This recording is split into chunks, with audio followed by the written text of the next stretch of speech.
అందరికీ నమస్కారం అండి. బాచీరావు ప్రవచనాలు సృష్టి రహస్యానికి అందరికీ కూడా స్వాగతం అండి. గురు ప్రార్థనతో ప్రారంభిద్దాం.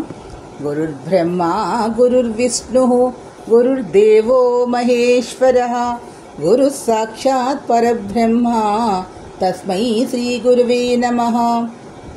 సదాశివ సమారంభాం శంకరాచార్య మధ్యమాం అస్మదాచార్య పర్యంతం వందే గురు పరంపరాం.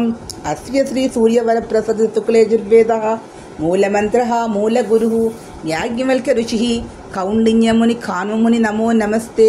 శ్రీ కాత్యాయని మైత్రేయీ సమేత యాజ్ఞవల్క్య గురుభ్యో నమః. జై శ్రీమన్నారాయణ, జై శ్రీకృష్ణ. ఆది గురువైనటువంటి శ్రీ గురు దక్షిణామూర్తి పాదపద్మాలకి, జగద్గురువులైనటువంటి శంకర భగవత్పాదుల వారి పాదపద్మాలకి, శుక్లయజుర్వేదానికి మూల గురువులైనటువంటి శ్రీ కాత్యాయని మైత్రేయీ సమితి యాజ్ఞవల్క్య ఋషి పాదపద్మాలకి నమస్కారాలు తెలియజేసుకుంటూ, నాకు ఈ దేహాన్ని ప్రసాదించినటువంటి నా తండ్రికి, ఈ దేహంలో జీవాత్మను ప్రవేశపెట్టినటువంటి ఆ పరమాత్మని శ్రీమన్నారాయణుడికి మరియు నారాయణుడికి ఇష్టమైనటువంటి జ్ఞాన సభకి కూడా నమస్కారాలు తెలియజేసుకుంటూ ఈ సృష్టి రహస్యం ప్రవచనాన్ని ప్రారంభిస్తూ ఉన్నాను. వటవృక్షం కింద ఉన్నతమైనటువంటి సాలగ్రామం మీద మౌనంగా కూర్చుని ఉన్నటువంటి గురు దక్షిణామూర్తి కింద ఆయనకన్నా కొంచెం కింద ఒక గడ్డి పరకల మీద వయసుతో వృద్ధులైనటువంటి పండితులైన వారు కూర్చొని ఉన్నారు. ఆ పండిత సభలో అధ్యక్ష స్థానంలో గురు దక్షిణామూర్తి కూర్చొని ఉన్నారు. దక్షిణామూర్తిని వారు ప్రశ్నిస్తూ ఉన్నారు. ఆయన మౌనంగానే ఉంటారు, కానీ ఆయన నుండి శబ్ద తరంగాలు, కాని తరంగాల రూపంలో సమాధానం అనేది వస్తూ ఉంటుంది అని చెప్పుకుందాం. ఆ విధంగా గ్రహిస్తూ ఉన్నారు. ఈ వయసుతో వృద్ధులైనటువంటి పండితులైనటువంటి వారు కింద కూర్చొని ఉన్నారు. అయితే ఇక్కడ మళ్ళీ అడుగుతూ ఉన్నారు. వారు ఏమని అడుగుతున్నారు అంటే, వార్ధక్యము అంటే వృద్ధాప్యము అన్నది కొద్ది మందికే వస్తోంది అంటే, అందరూ కూడా బాల్య అవస్థలోనే కొంతమంది వెళ్ళిపోతున్నారు, యవ్వనంలో కొంతమంది వెళ్ళిపోతున్నారు, కొంతమంది వృద్ధాప్యంలో వెళ్తూ ఉన్నారు. కానీ అందరూ కూడా వృద్ధాప్యం వరకు ఉండటం లేదు జీవాత్మలు. ఎందువల్ల అలాగా ఉంటున్నాయి అంటూ ప్రశ్నిస్తూ ఉన్నారు.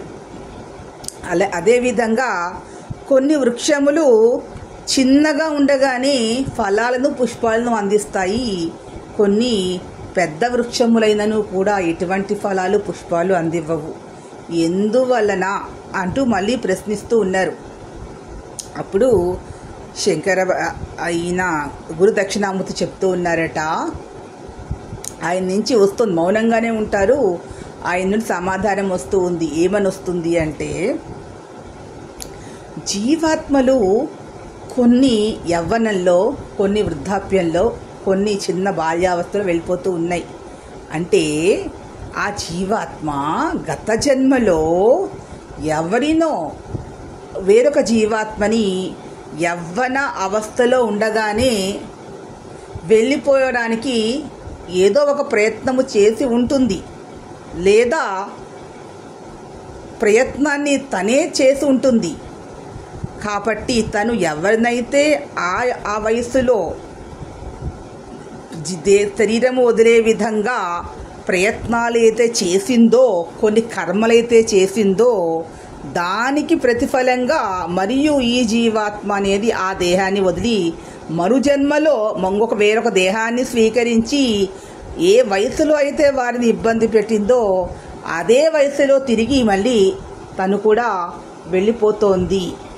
అదేవిధంగా బాల్య అవస్థలో వెళ్ళిపోతుంది అంటే ఒక వృద్ధ జీవాత్మ ఒక బాల్యంగా అవస్థలో ఉన్నటువంటి ఒక స్త్రీ శిశువును, చాలామంది స్త్రీ శిశువులని చంపివేస్తున్నారు అని మనం వింటూ ఉంటాం. ఆడపిల్ల అని ఏదో ఒక రకంగా ఆడపిల్ల శిశువుని పంపించేస్తుంది అనుకోండి లోకం నుంచి.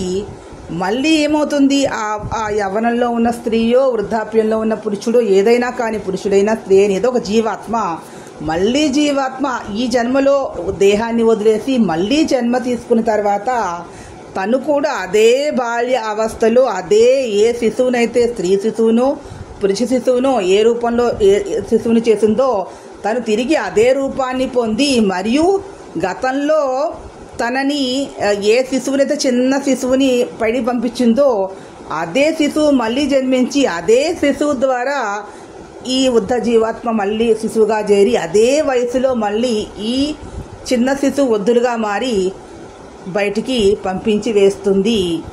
ఇదియే పరమసత్యము, ఇదియే సృష్టి రహస్యము, ఇదియే కర్మ సిద్ధాంతము, ఇదియే విశ్వతత్వము, ఇదియే బ్రహ్మాండము, ఇదియే పరబ్రహ్మ తత్వము అని చెప్తూ ఉన్నారు. వాళ్ళు మళ్ళీ ప్రశ్నిస్తూ ఉన్నారు. ఇక్కడ ఈ యొక్క జీవాత్మలు అనేటటువంటివి ఉన్నాయి.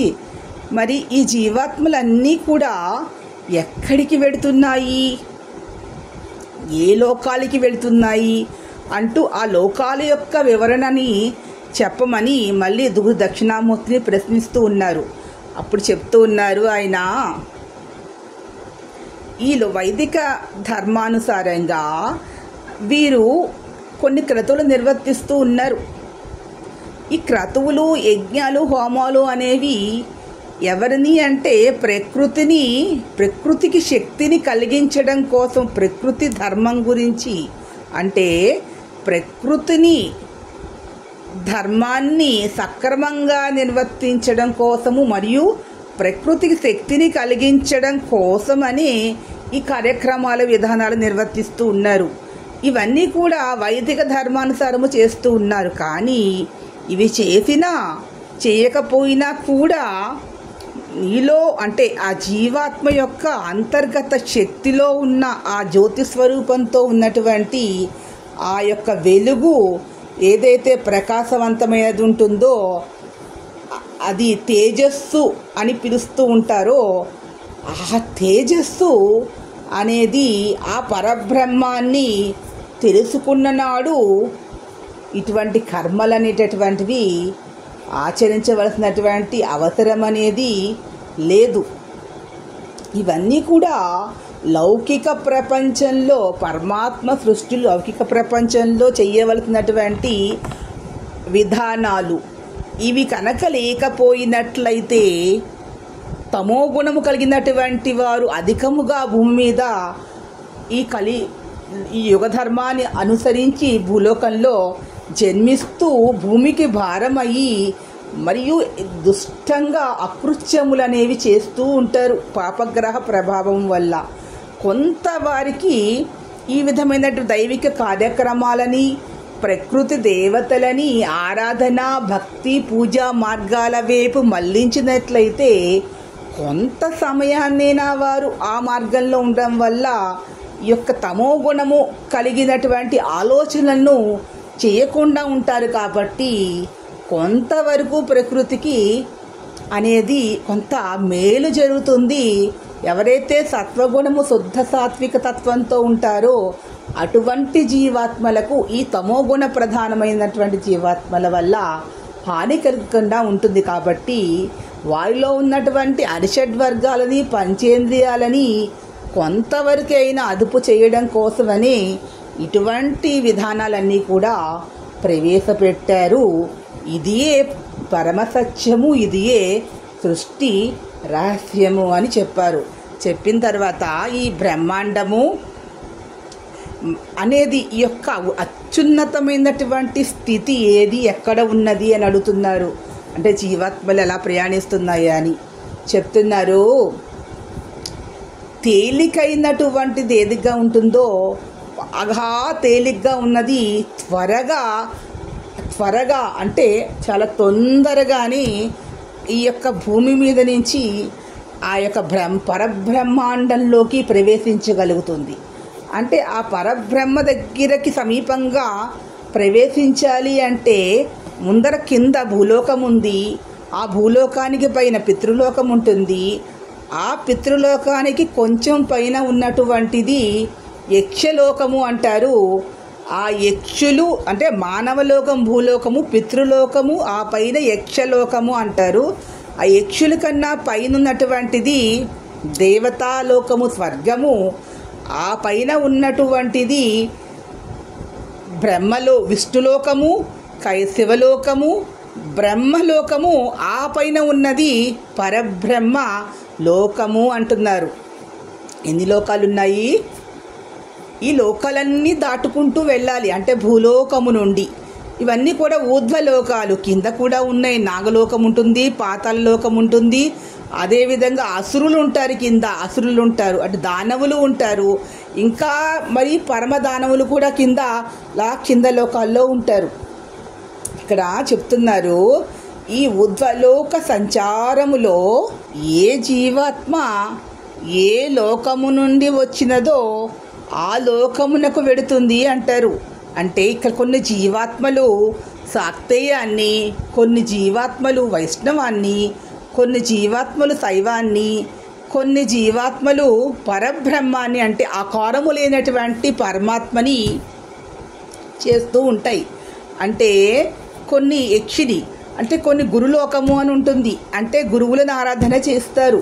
అంటే ఏ మతము అయినా కూడా అందరికీ కూడా ఒక సృష్టికర్త ఉన్నాడు, ఒక దేవుడు అంటూ పూజ చేస్తారు కదా. అదే కొందరు అగ్నినే చేస్తారు. పంచభూతాల్లో ఉన్న అగ్ని అంటే అష్టదిక్పాలకులు. వీరెక్కడుంటారు? దేవతాలోకంలో ఉంటారు.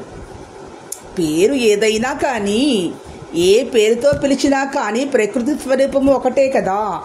సన్ ఇంగ్లీష్లో పిలిచినా, తెలుగులో పిలిచినా, సంస్కృతంలో పిలిచినా, ఏ భాషలో పిలిచినా వారములు 7 అంతే కదా. ఋతువులు ఎన్ని ఉంటాయి? 6 ఉంటాయి. రాత్రి పగలు ఉంటుంది. ప్రపంచంలో ఈ భూలోకంలో ఈ యొక్క విశాల ప్రపంచము ఎక్కడికి వెళ్ళినా కూడా ఉంటాయి. ఇప్పుడున్నటువంటి మన సౌరలోకంలో ఈ సౌరలోకాలు ఈ నవగ్రహ లోకాలని ఎక్కడ ఉంటాయి అంటే ఈ యొక్క ఏదైతే మన ఈ యక్షలోకం ఉంటుందో ఆ పైన ఉంటారు. ఈ యొక్క నవగ్రహాలు దేవతాలోకాలు ఉంటాయి పైన. అంటే దేవతల కన్నా కింద నవగ్రహములు ఉంటాయి, ఆ పైన దేవతలు ఉంటారు. ఇలా లోకాలన్నీ ఉంటాయి కదా. ఇప్పుడు ఈ జీవాత్మని ఏ లోకంలో సృష్టించారో ఆ లోకానికి వెళ్తుంది. అంటే ఎక్కడ 3 శరీరములు ఉంటాయని చెప్తున్నాం. జీవాత్మ దేహాన్ని 3 శరీరాలు దాటు 3 శరీరాలు 3వ శరీరాన్ని స్వీకరించిన తర్వాతనే ఆ లోకాలకి వెళ్తుంది. సూక్ష్మ శరీరము అంటే ఎక్కడ ఈ పంచభూతాలతో తయారైనటువంటి దేహం అనేది ఉండదు. ఏముంటుంది అక్కడ? చైతన్యము మాత్రమే ఉంటుంది. అంటే ఒక వెలుగు ప్రకాశవంతంగా ఉంటుంది చైతన్యము. ఆ చైతన్యము అనేటటువంటిది ఈ లోకాల్లో ఉన్నప్పుడు, ఈ భూలోకంలో ఉన్నంతసేపు మోహం మాయ ఉంటుంది. దీన్ని అధిగమించి దాటుకుంటూ వెళ్తుంది. అంటే ఈ జీవాత్మకు ఉన్నటువంటి గుణాలు ఆధారంగానే ఈ లోకంలో తను ఏ గుణాలతో ఉందో మోహ వ్యామోహాలతో లేకుండా ఉన్నది తొందరగా వెళ్ళగలుగుతుంది. మోహ వ్యామోహాలు ఉన్నాయంటే ఒక బరువు, ఒక భారంగా ఉంటుంది. ఆ భారాన్ని వదలలేకపోతూ ఉంటుంది. అంటే తేలిగ్గా ఉన్న వస్తువు పైకి వెడుతుంది అనేది పరమ సత్యము.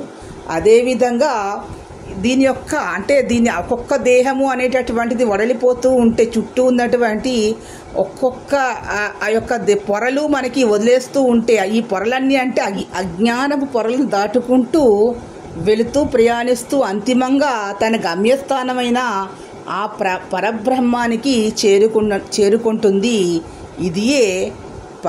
ఇదే పరమ సత్యము, ఇదే సృష్టి రహస్యము అని చెప్తున్నారు. ఈ వీడియో మీకు నచ్చినట్లయితే ప్లీజ్ సబ్స్క్రైబ్ మై ఛానల్. మరిన్ని కొత్త వీడియోలతో ముందుకు వస్తాను. అందరికీ నమస్కారం.